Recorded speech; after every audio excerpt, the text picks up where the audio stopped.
Lavender is a supernatural horror film starring Abby Cornish, Dermot Mulroney, and Justin Long. It's about a woman who has in 1985 has a childhood experience, a traumatic experience where her whole family dies and she's the only survivor. The main story takes place 25 years later, where she has blocked out all of those memories of her family. She now has a family of her own, and she's kind of going through life as a photographer, and she enjoys taking photos of old houses, and she doesn't know why. And of course, then at one point, she undergoes an experience which starts to unseat these memories. And she finds out about her old house and goes back to it. And then that's where things kind of take off. So this is a movie that it's really tough because I wanted to love this movie. I really did, because the first 20 minutes of this film are fantastic from a sense of sort of mood and atmosphere.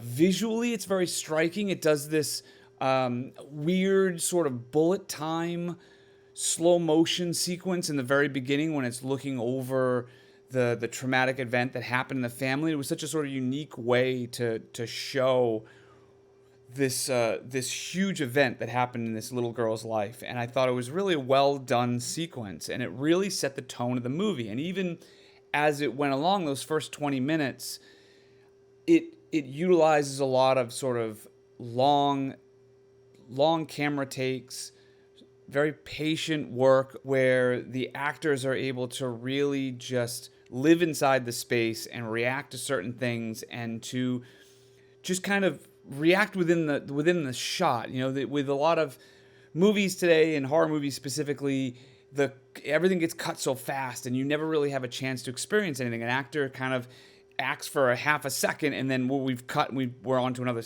shot, another scene, whatever.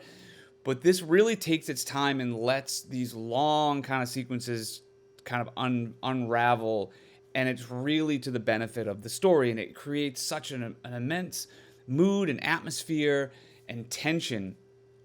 The problem is, once we move into the second act, it's very disjointed. It almost loses its opening perspective. Like the mood and atmosphere that happened in the first part of the movie, it kind of gets thrown away, and then we're treated to a sequence of events of just seemingly random ghost supernatural events. It's not exactly jump scares, thank God for that, but it's just like a sequence of events that, yeah, in the end it all kind of makes sense and put together, you get it, but it's done in such a herky-jerky way that you wonder if there was a ghost with a particular agenda here. Why would the ghost do these things in this order? In order to do what it needs to do. It felt very much like it was done for the movie. It's one of those things where you can kind of like, you can see the writing on the page, where it's like, oh, this is a creepy moment, this could be a creepy moment, this could be a creepy moment, but it doesn't feel like there is a progression of this woman who's trying to put her memories together. Instead, it ends up feeling like a random collection of things that are happening, not necessarily in any particular order. Like, there's a lot of this movie that I almost feel like you could interchange scenes in just about any order, and it almost doesn't matter until you get to the end and more reveals come out. And, I don't know if there was a longer version of this movie originally, or if this was the director's original intent, but it just changes its style so much throughout the course of the movie that it's surprising to me. It's surprising to me because it really started off fantastic, and it ended up okay, and it explains everything, and everything kind of falls into place the way you would expect it to. But it tries to be maybe too clever by one, and it would have been better if it was a bit more of a straightforward story, and if one thing led to another, and if it was a bit more of a but therefore, as opposed to an and then scenario where it just feels like, oh, and then this happens, and then this happens, and then this happens. But I mean, great performances from everyone involved. Like I said, the direction at times is fantastic, and the way the movie looks and feels at times is fantastic.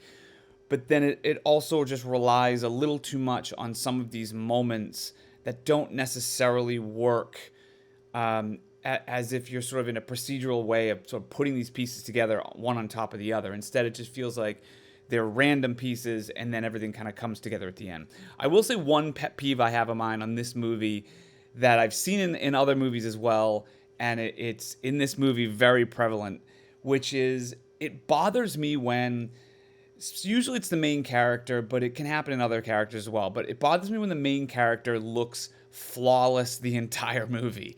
Abby Cornish is the main character in this, and I mean, she looks incredible the entire movie, and she really shouldn't, given the scenes that they're doing. Like, there's specifically, she's in a car crash, and she wakes up in the hospital, and she's perfect. Like, no scratches, makeup, hair's fine, and then she's just in full makeup and in full sort of glamour like the entire rest of the movie.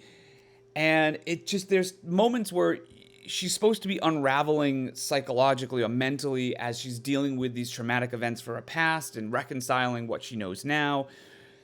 But those aren't really translated into visually as to how she looks. Like, she's still, at the end of the movie, she's wearing like a dress and a cute little jean jacket and boots, and it's just, and she's supposed to be going through like this anguish, and her makeup is perfect and all this other stuff. I feel like it would have been nice to have seen some of these struggles that she's going through visually, specifically when she goes through the car crash. Like, it would have been nice to have seen her banged up a little bit, some scratches, some cuts, some bandages. It would have sort of grounded it into a little bit more of a struggle for her both internally and externally. But I would give this movie a B minus. It's too bad because, like I said, the first 20 or so minutes of this movie, I would have given it an A or an A minus. But I think it sort of falls off a little too far, a little too fast.